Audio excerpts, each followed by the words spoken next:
afternoon, everyone. I think it's safe to say the first virtual Payments Canada Summit has been a great success.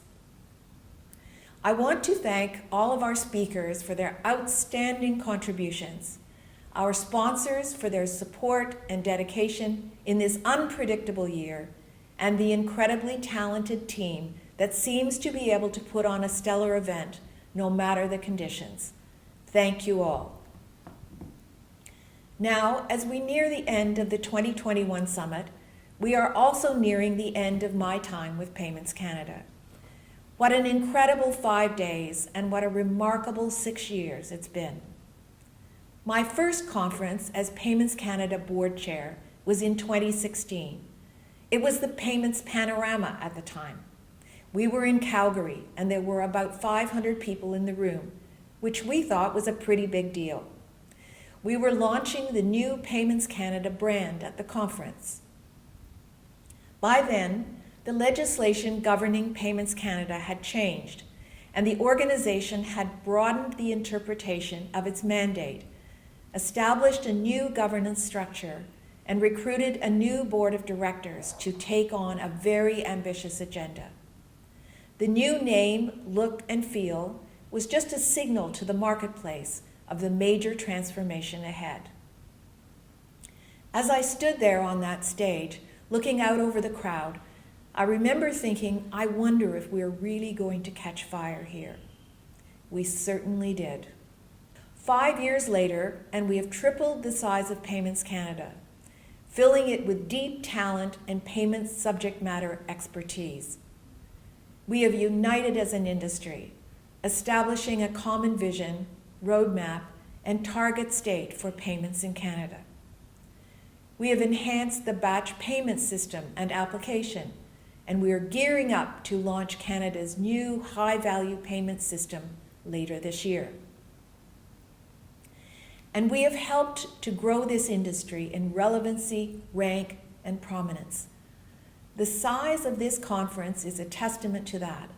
From 500 attendees to almost 2,000 in just 5 years. We did this together. As an industry, we have done many things right on the payments modernization journey. But 3 big decisions stand out for me. The first was the transition of Payments Canada to an independent board.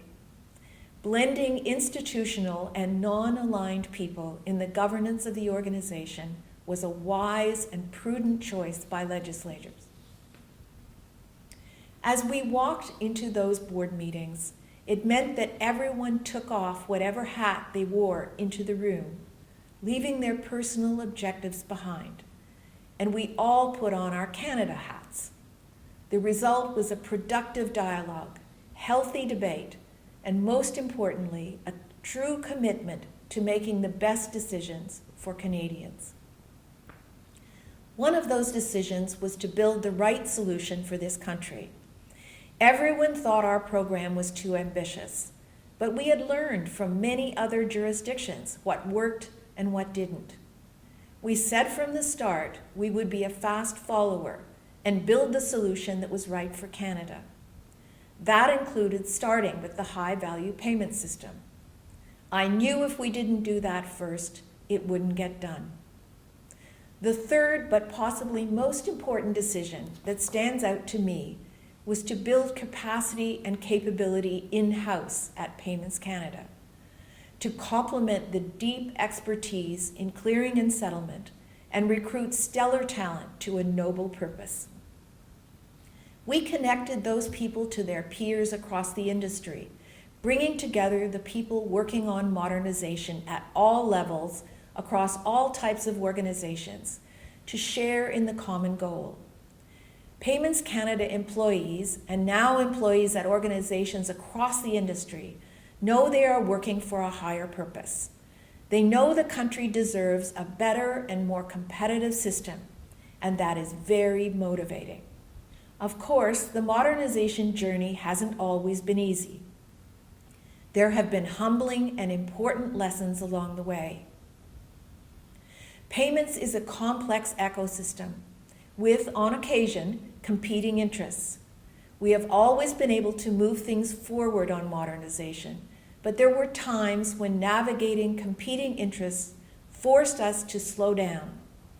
Looking back, we did not fully appreciate how long it would take to get things done. In fact, we have successfully lobbied to lengthen board director terms for just this reason. The board members need more time to see the organization and industry through the full cycle of plan, design, and build. There were also difficult emotional moments. Things were bleak before the Christmas break in 2018. In pre-COVID days, the board would join Payments Canada staff for a holiday cocktail. It was clear that year that people were tired and overwhelmed. There is a point in every major program where exhaustion begins to outweigh ambition. It was clear at that time that leadership, especially the board, needed to weigh in, to remind people of the vision that wasn't yet a reality, to make it clear why it was so important to stay the course, to stand in lockstep with the team. And that's what we did. The team rallied and kept pushing forward, and we are seeing the results of that effort now. The last lesson I will call out is that modernization is so much more than a technology lift. This is a public purpose mission. That means the proactive support and momentum of government is paramount. We can do the technical bit, and then they must step in on the regulation and on the enabling legislation and as a user of the payment system, or we are at risk of falling further behind as a nation. The Retail Payments Oversight Framework was a win, but it's only just the start.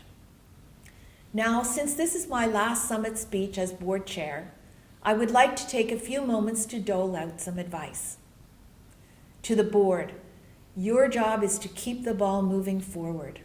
Without compromising risk and security, you must always be thinking, how can we pick up the tempo to keep Canada in the race? The individuals in the organization and the industry are putting in their all, day in and day out. What can the board do to clear paths and enable these talented people to move swiftly, securely, and efficiently? To the legislators and regulators, we need you to help us carry this across the finish line. Are you prepared to help us deliver what you set us on a mission to achieve? And most importantly, to the people of payments, we are really moving now. You have made the vision a reality. Everything that has been achieved is a reflection of your hard work and commitment to making Canada a modern and progressive economy. Keep it going. We all know that the heavy lifting on programs like modernization takes place up front, and it's the part that's not visible. We are now at the point where the satisfaction begins, where we see the fruits of our labor. Fast forward to 5 years from now. It's 2026. I picture myself on a sunny morning before golf, having a cup of coffee, reading the Globe and Mail. What I see in the news is the full realization of our vision, knowing in a moment that the investment in financial market infrastructure has paid off, that Canada has taken a leadership role and become more competitive because of the platforms that we built, that real-time payments, ISO 20022, digital ID, and open banking are in place. I look forward to the day when the last government check has been written, when Canadian businesses are seeing enormous productivity increases, when creative players are keeping financial institutions on their toes, when innovation has enabled great global companies to emerge in Canada, when we are a leader in financial security, when businesses are making fast and inexpensive payments across borders, and when Canadians are paying less and getting more because of what we did together. That's when we will know we've won, and I can't wait to read about it.